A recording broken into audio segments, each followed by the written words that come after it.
supaya sesuatu pekerjaan itu dinilai ibadah dan mendapat ganjaran yang sempurna daripada Allah Subhanahu wa taala, hendaklah ia dilakukan dengan ikhlas. Jangan sampai pekerjaan itu dilakukan dengan jalan mencuri tulang umpamanya, kerana ia adalah sesuatu yang tidak amanah. Sesuatu yang tidak amanah maka nanti akan menatijahkan rezeki yang diperolehi itu tidak akan barakah di sisi Allah. Itulah yang nanti, mohon maaf, menyebabkan barangkali anak, barangkali degil, pekerjaan itu jadi payah. Sesuatu yang dilakukan itu akan ada sahaja hambatan ataupun halangannya, kerana rezeki yang diperolehi itu tidak benar-benar halal ataupun tidak benar-benar elok dan tulus, kerana ada unsur-unsur curi tulang, malas, tidak amanah, nipuan dan sebagainya. Dengarkan IKIM di Kota Baru, Kelantan, 89.8 FM. Inspirasi Inforia Islami. Bismillahirrahmanirrahim. Alhamdulillahirrabbilalamin. Wassalatu wassalamu ala syafil anbiya wal mursalin Sayyidina Muhammad wa ala alihi wa sahbihi ajma'in.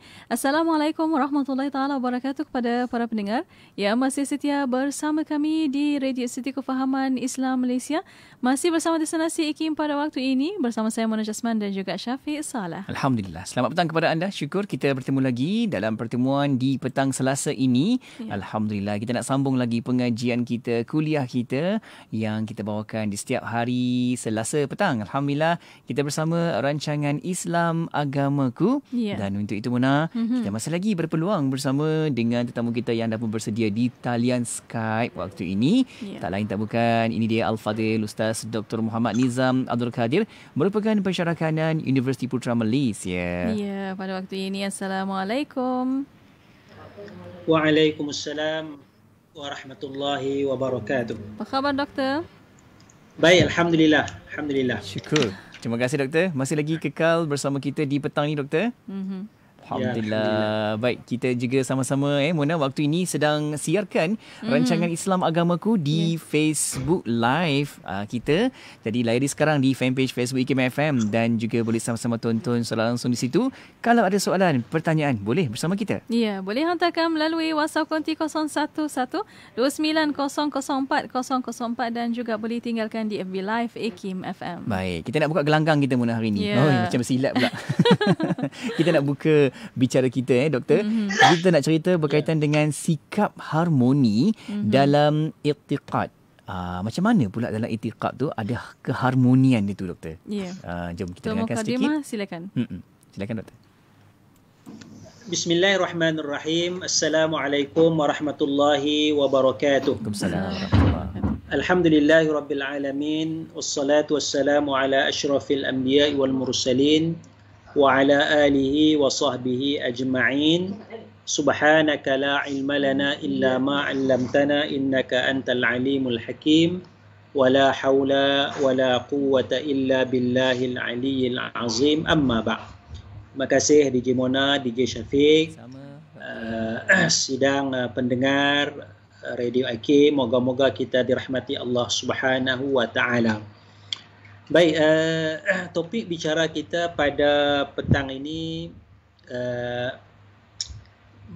sikap harmoni, ada tertinggal sikit sikap harmoni dalam khilaf i'tiqad. Itu yang saya nak bawa sikap harmoni dalam khilaf i'tiqad. Ya. Jadi dalam perbezaan akidah ini, dalam perbezaan benda yang kita nak i'tiqadkan ini. Jadi kesinambungan daripada minggu sudah saya bicarakan tentang masalah perkara usul, perkara dasar dalam akidah Islam. Yang ni tidak ada kompromi. Yang ni sikap kita kena tegas, sikap kita kena jazam, maknanya matilah. Tak boleh nak kompromi dah, tawar-menawar, jazam. Ya, jazam ya. Itu dipanggil sebagai akidah, sebagai i'tiqad yang sahih, kita jazam. Ini perkara dasar dalam agama kita. Misalnya kalau kita kata tiada Tuhan melainkan Allah, ya, la ilaha illallah, ini perkara dasar dalam akidah, tak ada kompromi. Tak boleh kita ada Tuhan lagi selain Allah. Tak boleh. Ini perkara dasar. Allah Ta'ala bersifat dengan sifat sempurna. Allah Ta'ala sifat ni tak boleh kita kata Allah ni melihat tapi kadang-kadang rabun jugalah Allah. Tak boleh kompromi ni. Ini perkataan yang kufur, perkataan yang sesat. Bila kita kata Allah Ta'ala melihat tapi rabun macam kita, tak boleh. Ini tidak ada kompromi. Ini dasar dalam akidah.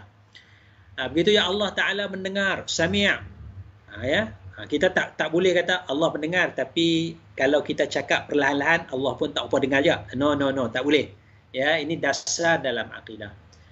Begitu juga kita kata dalam bab risalah, bab nubuwah, Muhammad itu Rasulullah, Muhammad itu Nabi yang terakhir, Rasul yang terakhir. Ini adalah perkara dasar dalam akidah.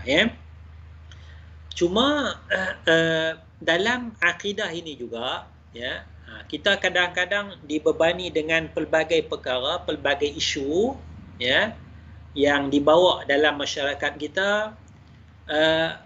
Dan perkara tu diambil serius, diambil besar oleh segelintir manusia Islam ni, umat Islam ini, seolah-olah kalau kita berbeza pandangan dia jadi rosak akidah dia, seolah-olah. Sedangkan perkara yang khilaf, perkara yang berbeza itu adalah perkara furu', perkara cabang di dalam akidah. Maknanya kalau perkara cabang ni, ulama' berbeza pandangan. Ulama' berbeza pandangan sama ada yang ni ataupun yang ni. Misalnya saya bawa beberapa contoh. Misalnya ketika Isra' Mi'raj. Isra' Mi'raj, balik daripada Isra' Mi'raj, kita i'tiqad Isra' Mi'raj, balik daripada Mi'raj itu, berlaku perbezaan pandangan sama ada Nabi Muhammad sallallahu alaihi wasallam Allah Ta'ala ataupun tidak. Berlaku perbezaan pandangan sama ada Nabi Muhammad sallallahu alaihi wasallam melihat Allah ataupun tidak. Itu dibincangkan. Dan perbezaan ini berlaku di kalangan para sahabat. Berlaku di kalangan para sahabat. Antaranya di antara dua sahabat besar Nabi, iaitu isteri Nabi Sayyidatina Aisyah radhiyallahu anha dengan Sayyidina Abdullah bin Abbas radhiyallahu anhu. Dua-dua ni sahabat besar Nabi, sahabat yang alim, sahabat yang alim, diakui ilmunya oleh Rasulullah sallallahu alaihi wasallam. Tapi khilaf tu dah berlaku dah. Khilaf tu dah berlaku. Nabi tengok Allah Taala ataupun tidak. Jadi kita nak i'tiqad ni, Nabi Muhammad tengok ke tak tengok Allah Taala pada malam Isra'? Kata seorang sahabat Nabi, Allah Ta'ala tengok. Kata seorang sahabat lagi, Nabi Muhammad tengok Allah Ta'ala. Kata seorang sahabat lagi, Nabi Muhammad tidak tengok Allah Ta'ala. Jadi kita nak i'tiqad yang mana? Ini kata perkara cabang dalam akidah, perkara furu' dalam akidah. Maknanya kita jangan ambil serius sangat perkara yang sebegitu. Maksud saya sikap serius ni makna kalau orang tak i'tiqad, macam mana kita i'tiqad, orang tu sesat. Terus kita hukum sikap kita. Katalah dalam kes Nabi tengok Allah Ta'ala, kita pegang pandangan, kita i'tiqad Nabi tengok Allah Ta'ala. Nabi tengok Allah Ta'ala. Ustaz saya kata Nabi tengok Allah Ta'ala. Isra' Mi'raj, Nabi tengok Allah Ta'ala. Nabi tak tengok Allah. Kita pun kata, ustaz tu sesat. Ustaz tu sesat. Ini sikap kita ni sampai nak menyesatkan orang. Sedangkan benda tu khilaf. Khilaf di kalangan para ulama'. Dan ulama' yang khilaf itu di kalangan para sahabat. Semenjak zaman sahabat Nabi radhiyallahu anhum ajma'in. Satu, khilaf tu berlaku. Yang keduanya tuan-tuan, yang keduanya kita melihat juga impak, kesan kepada iman kita. Kesan kepada iman kita, kesan kepada i'tiqad kita ni, iman kita ni, adakah iman kita bertambah kuat? Adakah iman kita bertambah kuat bila mana kita i'tiqad Nabi Muhammad tengok Allah Ta'ala, ataupun iman kita bertambah kuat bila mana kita i'tiqad Nabi Muhammad sallallahu alaihi wasallam tidak tengok Allah Ta'ala? Impak kepada iman kita ni, adakah ada impak? Jadi bila kita renung tengok, ya, kita renung tengok, biasanya tidak memberikan impak yang positif. Dia biasa-biasa aja, ya, biasa-biasa aja. Jadi ini kita perlu lihat, ya, khilaf di kalangan para ulama dalam perkara furu', ya, dalam perkara furu' akidah, ya. Ada satu contoh lagi yang saya nak bawa, ya. Contoh ni contoh lawak lah, ya. Ulama-ulama berbeza pandangan dalam masalah ahli syurga, pasangan ahli syurga, ya. Seorang perempuan dia kahwin beberapa kali di dunia ni. Dia kahwin yang pertama, suami dia mati. Suami dia mati, bukan bercerai hidup, suami bercerai, suami mati, cerai matilah, suami mati. Habis iddah, perempuan ni kahwin pula dengan lelaki yang lain, 2 suami. Mati suami yang kedua ni. Habis iddah, wanita ni kahwin pula dengan lelaki yang lain, lepas tu mati. Dah lama akhirat berlaku, wanita ni masuk syurga. Wanita ni masuk syurga. Jadi persoalannya siapakah pasangan, siapakah suami bagi wanita ni di dalam syurga? Siapakah pasangan dia, suami dia? Wanita ni masuk syurga, siapakah suami dia dalam syurga nanti? Dia akan himpun balik.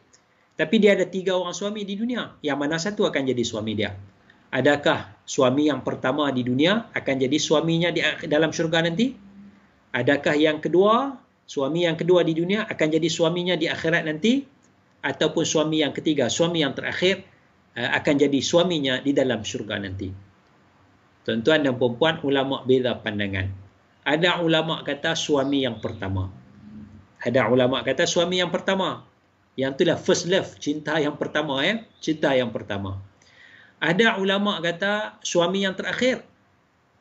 Suami yang terakhir, maknanya kalau dia kahwin 3 lah, suami yang ketiga lah. Kalau dia kahwin 2 kali, suami yang kedua lah, suami yang terakhir. Ada pandangan ulama kata suami yang pertama.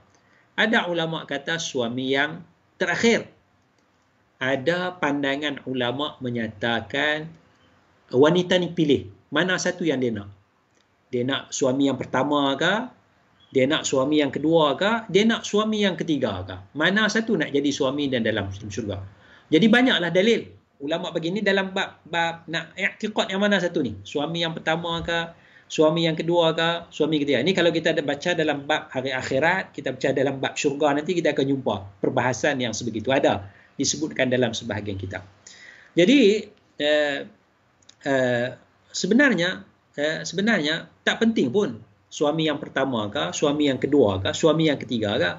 Kerana yang pentingnya ialah pastikan kita tu masuk syurga dulu. Kan? Kalaulah perempuan tu masuk syurga, 3 suami dia, seorang pun tak masuk syurga. Kan? Ulama dah bahas, kita pilih pandangan suami yang pertama jadi pasangan, kan pilih. 3 tak masuk syurga, nak buat apa? Kan? Di sini kita bergaduh dengan kawan kita pandangan tak sama kita. Nah, ini kita sikap kita. Jadi dalam akidah ni dia ada benda yang furu', yang cabang ni, tapi dibincangkan kerana kita nak i'tiqadkan yang mana. Maka sebagai muqaddimahnya, sikap kita tu hendaklah sikap yang sederhana, sikap yang sepatutnya, ya, wallahu a'lam. Masya-Allah, sikap tu kena jaga tu. Betul. Itu cita-cita tinggi memang nak masuk syurga sebenarnya, itulah yang terus fokus ke syurga terus. Daripada akhlak kita kan. Masya-Allah, alhamdulillah. Dan untuk para pendengar, kita berehat seketika pada waktu ini, kita akan kembali selepas ini, terus setia bersama kami. Wadah ilmu sepanjang hari. Berkongsi santapan sanubari. Pastinya hanya di IKIM. Inspirasi Inforia Islami. Bismillah, Alhamdulillah, wassalatu wassalamu ala Rasulillah. Alhamdulillah masih bersama kami pada waktu ini untuk rancangan Islam Agamaku. Alhamdulillah, kita masih lagi bersama dengan tetamu kita di talian Skype waktu ini, Al-Fadhil Ustaz Dr. Muhammad Nizam Abdul Kadir, merupakan pensyarah kanan Universiti Putra Malaysia. Kita bincang dengan tajuk Sikap Harmoni dalam Khilaf I'tiqad. Okay, jom doktor, kita nak sambung lagi doktor. Mungkin boleh bawakan kepada kita kisah-kisah yang memberikan contoh. Silakan. Silakan doktor. Bismillahirrahmanirrahim. Terima kasih DJ Syafiq, DJ Mona. Sidang pendengar, moga-moga kita dirahmati Allah Subhanahu wa taala ya. Amin, amin. Kita berbicara tentang khilaf dalam i'tiqad dan bagaimana sikap kita menghadapi. Maknanya kalau kita Muslim, kita baru masuk Islam, kadang-kadang kita pening kepala ya. Banyak perbincangan dalam ilmu akidah. Jadi hari ini kita perkara yang dikhilafkan, dibeza pandangan itu, perkara khilaf, perbezaan pandangan, maka sikap kita mestilah sikap yang baik, mestilah sikap yang harmoni, jangan kita sesat menyesatkan di antara satu dengan yang lain. Baik, asasnya tuan-tuan, ya, menarik kalau kita rujuk kepada Al-Quranul Karim. Ya, Allah Ta'ala sebut di dalam Suratul Kahfi. Dalam Suratul Kahfi, juzuk yang ke-15, muka surat 296. Ya, 296, mi'atan sittah wa tis'un. 296 pada ayat 22, ayat yang ke-22. Suratul Kahfi ayat ke-22. Allah Ta'ala cerita tentang Ashabul Kahfi dan bilangan Ashabul Kahfi. Ya, kita tahulah cerita Ashabul Kahfi, cerita yang masyhur ya, iaitu tentang berapakah bilangan Ashabul Kahfi. Ini kita nak i'tiqad ni, bilangan Ashabul Kahfi ni berapa orang ni? Yang masyhurnya 7 orang. Yang masyhur, betulkah 7 orang? Maka Allah Ta'ala kata, a'udzubillahi minasyaitanir rajim, sayaquluna thalathatun rabi'uhum kalbuhum. Akan ada orang kata bilangan Ashabul Kahfi thalathatun. Ashabul Kahfi 3 orang. Akan ada orang kata bilangan Ashabul Kahfi 3 orang. Rabi'uhum kalbuhum, yang keempat itu adalah anjing mereka. Yang keempat adalah anjing. Itu kata sebahagian orang. Tuan-tuan hadam elok-elok yang dengar elok. Bilangan Ashabul Kahfi, pandangan pertama 3 orang, yang keempat anjing. Payah ambil satu je, 3 orang sudah. Bilangan Ashabul Kahfi 3 orang. Kemudian kata Allah, wa yaquluna khamsatun sadisuhum kalbuhum. Akan ada orang kata bilangan Ashabul Kahfi khamsatun, 5, yang keenam anjing, 5 orang. Pandangan pertama 3 orang, bilangan Ashabul Kahfi. Pandangan kedua 5 orang. Tapi Allah Ta'ala kata rajman bil ghaib, sekadar sangkaan terhadap perkara-perkara ghaib. Sekadar sangkaan pada perkara ghaib, sebab benda dah lama dah. Benda dah lama, tidak ada wahyu. Ya, tidak ada khabar sadiq, khabar yang benar. Ya, orang cerita tambah macam-macam. Kalau jumpa kubur Ashabul Kahfi tu nampak batu tanda, wallahu alam betul ke tidak itu kubur Ashabul Kahfi. Kalau betul, berapa mayat dalam tu, wallahu alam, kita tak tahu. Kita rajman bil ghaib, sangkaan terhadap perkara ghaib. Kemudian Allah Ta'ala firman lagi, tambah lagi. Tambah lagi, wa yaquluna sab'atu wa thaminuhum kalbuhum. Akan ada orang kata bilangan Ashabul Kahfi sab'atun, 7 orang, yang ke-8 anjing. Baik. Jadi dalam Suratul Kahfi ayat 22 ni Allah Ta'ala sebut 3 pandangan. Pandangan pertama Ashabul Kahfi 3 orang. Pandangan kedua Ashabul Kahfi 5 orang. Pandangan ketiga bilangan Ashabul Kahfi 7 orang. Jadi yang mana satu yang betul? Yang mana satu yang betul? Kita nak i'tiqad yang mana ni? Maka Allah kata jawapan yang sebenarnya bukan 3, bukan 5, bukan 7. Walaupun ada tarjih lah, ya, ada ulama kata 3, ada ulama kata 5, ada ulama kata yang paling kuat 7. Pasal ayat ni kata 3, 5 tu sangkaan benda ghaib. Tapi yang 7, bilangan 7 tu Allah Ta'ala tak kata sangkaan benda ghaib. Jadi ada ulama kata 7 yang paling kuat, yang paling tepat, wallahu a'lam. Tapi jawapan sebenarnya benda khilaf begini, ya, sikap kita ni, qul, katakan, Allah Ta'ala suruh Nabi kita, qul Rabbi a'lamu bi'iddatihim ma ya'lamuhum illa qalil. Katakanlah wahai Nabi Muhammad sallallahu alaihi wasallam, kata apa? Rabbi, Tuhanku, yakni Allah, a'lamu bi'iddatihim, lebih mengetahui tentang bilangan mereka. Allah lebih mengetahui. Dah kalau Allah Ta'ala tahu, kenapa Allah Ta'ala tak cerita? Allah tahu, kenapa Allah Ta'ala tak cerita? Tuan-tuan, buat apa Allah Ta'ala nak cerita? Penting sangat ke bilangan Ashabul Kahfi ni? Tak penting sangat. Penting? Tak penting pun. Iman kita tak bertambah kuat kalau kita tahu bilangan Ashabul Kahfi. Iman kita tidak lemah kalau kita tidak tahu bilangan Ashabul Kahfi. Oh, iman kita, awak iman kuat. Pasal apa? Pasal tahu bilangan Ashabul Kahfi. No. Awak iman lemah pasal tidak tahu bilangan Ashabul Kahfi. No, bukan macam tu. Dia tidak memberi impak kepada iman kita. Jadi, jawapannya Allah tahu, tapi Allah tak bagi tahu. Allah tahu, tapi Allah tak bagi tahu bilangan sebenar.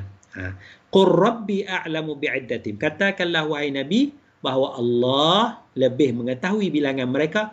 Ma ya'lamuhum illa qalil. Tidak mengetahui tentang Ashabul Kahfi, melainkan sikit. Antara yang tahu orang zaman itulah, mereka tengok Ashabul Kahfi, mereka tengok Ashabul Kahfi mati, mereka tanam Ashabul Kahfi, mereka tahulah. Kemudian tidak ada catatan apa, habis begitu je. Generasi itu pun, umat itu pun dah tak tahu di mana, wallahu a'lam kan. Habis begitu je. Ya. Jadi sikap kita yang Allah Ta'ala sebut dalam ni, fala tumari fihim illa mira'an zahira. Janganlah kamu berbalah pada Ashabul Kahfi, pada bilangan mereka, jangan duk balah-balah sangat. Kalau nak balah pun, illa mira'an zahira, melainkan sekadar perbalahan yang zahir. Ya, perbalahan yang zahir, yang tu bolehlah. Perbalahan yang zahir ni, bahasa saya, istilah saya, sekadar sembang kedai kopi je lah. Sekadar sembang kedai kopi tu bolehlah. Maknanya habis cawan ayat kopi tu, sambil duk minum kopi tu, tanya, hang i'tiqad berapa bilangan Ashabul Kahfi? Kawan kita kata 7 orang. Kita kata tak, bukan 7 orang. Ustaz, kawan seorang lagi bahkan tak, dia kata aku pergi melawat dah, 700 orang bilangan Ashabul Kahfi. Sembang kedai kopi, habis ayat kopi secawan, dah cawan balik habis lah, cukup lah. Itu kata, itu cara mudah kita nak faham. Nak balah pun, takat balah kedai kopi tu boleh lah. Ataupun satu lagi contoh, sembang dekat lampu isyarat. Masa balik pada masjid tu, ustaz duk cerita Ashabul Kahfi, kita duk tunggu lampu isyarat merah ni, nak hijau ni, tengok kawan sebelah, hang agak-agak Ashabul Kahfi berapa orang? Kawan kita jawab, kita tak setuju dengan dia, lepas tu lampu hijau, balik gitu je. Cukuplah takat tu. Itu kata, mira'an zahira tu. Sembang takat tu je lah. Nak balah-balah macam tu sudah lah. Habis lampu isyarat merah, naik hijau, kita pun elok lah, tak ada gaduh lah. Ataupun setakat minum air kopi secawan. Yang tu Allah Ta'ala benarkan. Jangan sampai nak tuduh sesat. Kamu ni sesat kerana i'tiqad Ashabul Kahfi 3 orang. Tak betul tu. Dah, tak payah. Kerana memang ada manusia yang kata macam tu. Kemudian kata, wala tastafti fihim min an. Jangan minta fatwa kepada siapa-siapa pun. Kerana benda ni tidak memberi faedah. Tidak ada orang yang tahu. Itu yang kita nak tengok supaya kita faham. Banyak perkara dalam akidah ni, sebab salah satu dasar dalam Islam ialah akidah, i'tiqad.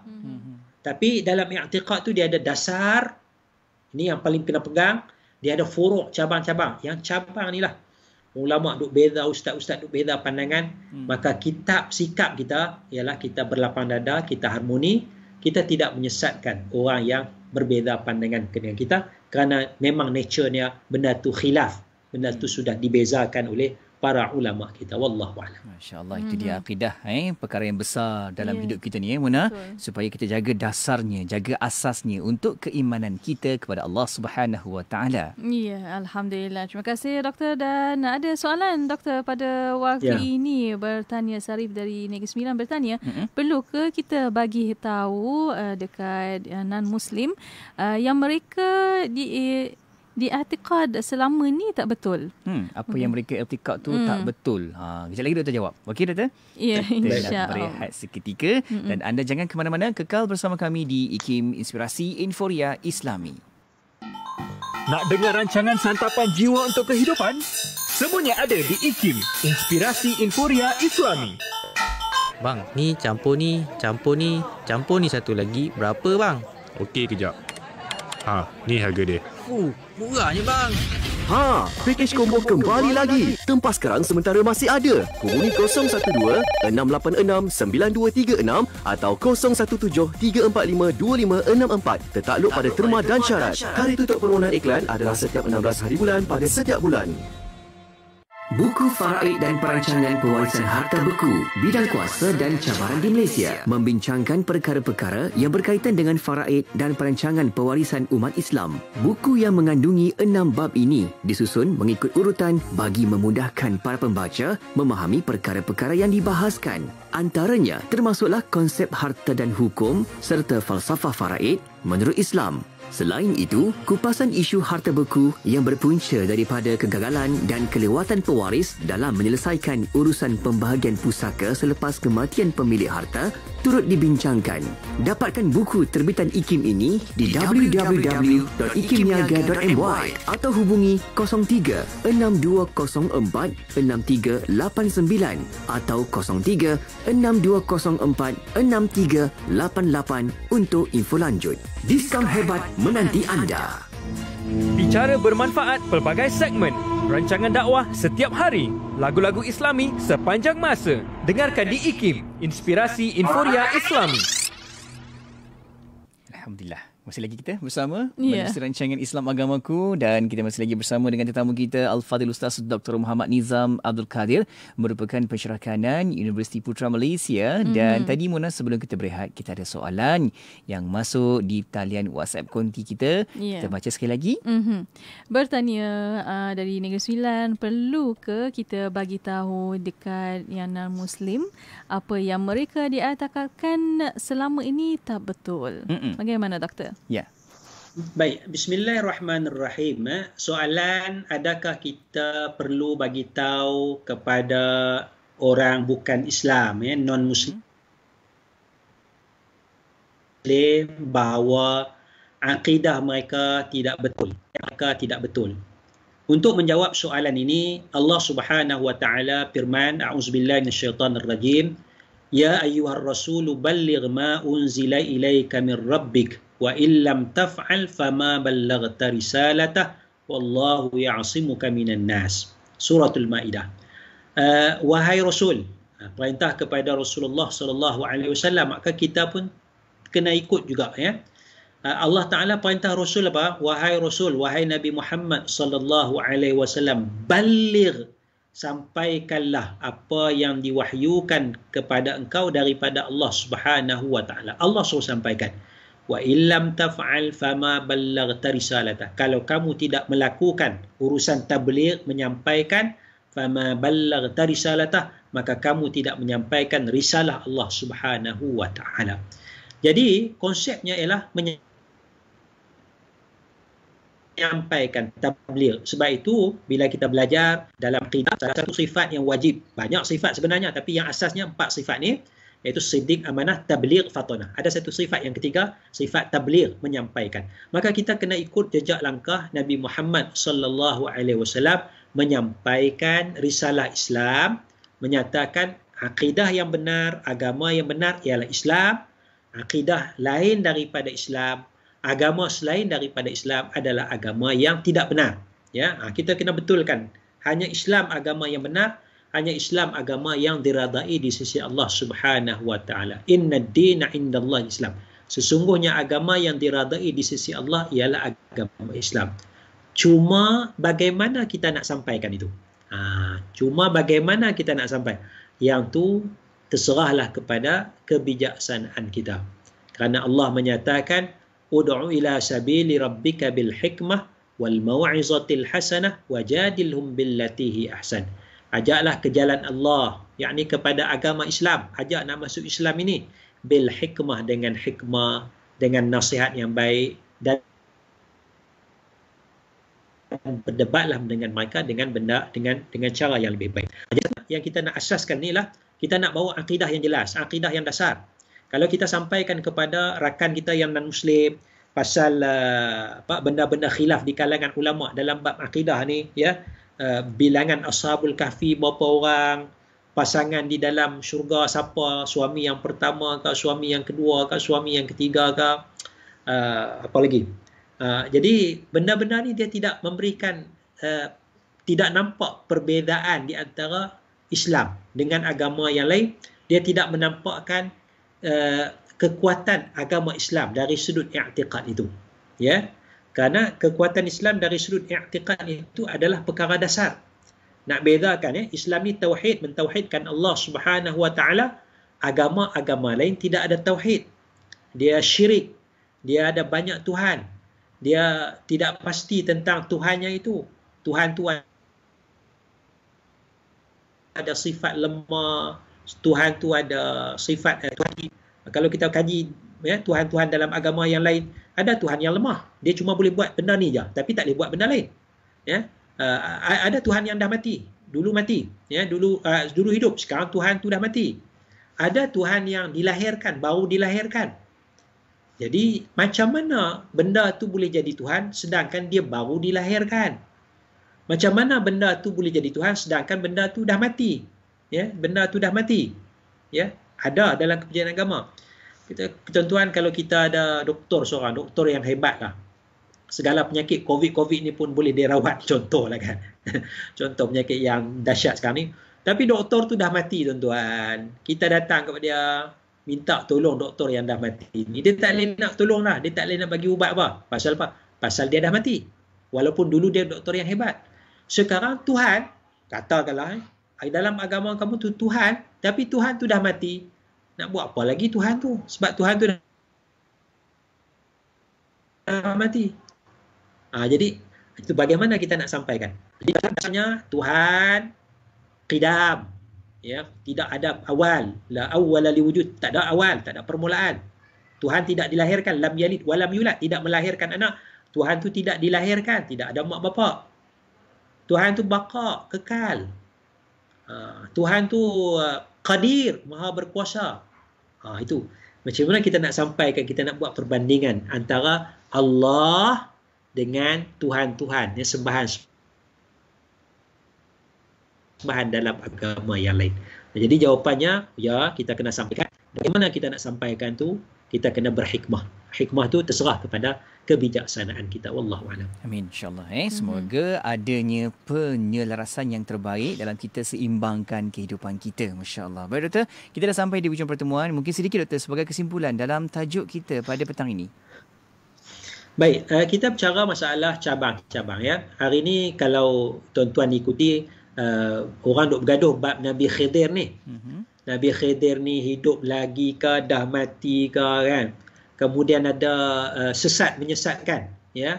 Ustaz A dituduh sesat kerana kata Nabi Khidir dah mati. Ustaz B dituduh sesat kerana khayal Nabi Khidir masih hidup, ya. Saling sesat menyesatkan, ya.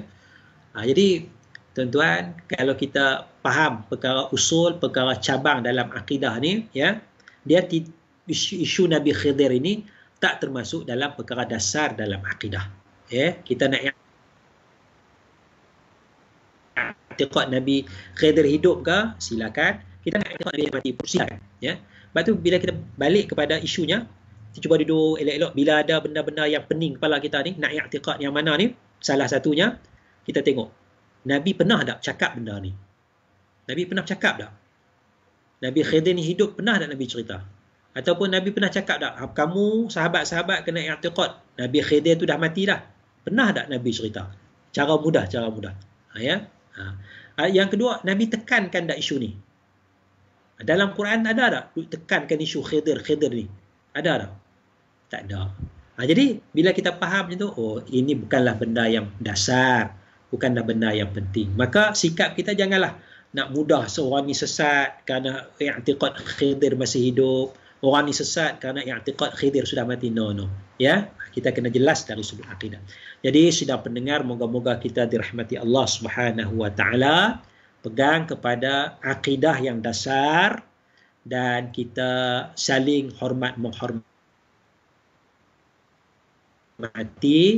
dalam perbezaan akidah. Bila kita nak sampaikan kepada kawan-kawan kita Muslim, kepada yang mu'allaf, ceritakan perkara dasar dalam akidah.